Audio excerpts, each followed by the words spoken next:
Randy, and I just want to go over a couple of things with you that I've been working on this week. I've been having some success over the past few months selling cars on eBay. But one thing I do want to tell you about, if you're selling your vehicles on eBay, you want to pay special attention to the factory codes. So today I've decided to go over some of the factory codes with you that are available on some of the GM products, of course. Now, it just so happens that I've got a 2002 Cadillac STS that I bought in Murfreesboro the other day. Very nice car, and I've decided to try it out on eBay. Uh, Now, one of the things that when you're going on eBay to sell a vehicle, you want to make sure that you do have these codes present because of the simple fact vehicles that you sell in the northeastern states as well as in California have to meet federal emissions standards. And so this is one way to find out if your vehicle does meet federal emission standards. If you look inside the trunk, now I'm going to where this is on the 2002 STS, of course, and on most Cadillacs.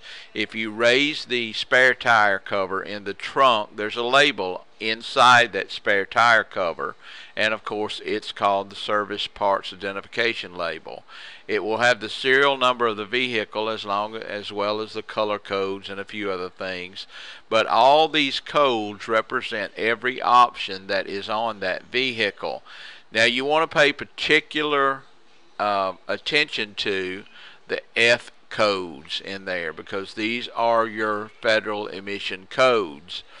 So, for instance, this car has an FE9. That means that it does meet federal emissions uh, codes for California and northeastern states.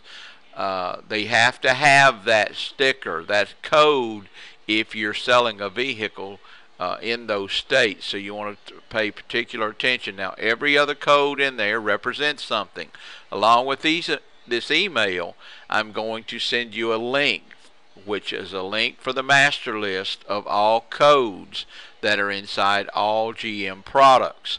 Now, it's very important that when you're looking at these codes, you get on the internet and find out what each code may represent for that year model of vehicle, because these are the same codes that are used for your late model vehicles as well as your early model vehicles.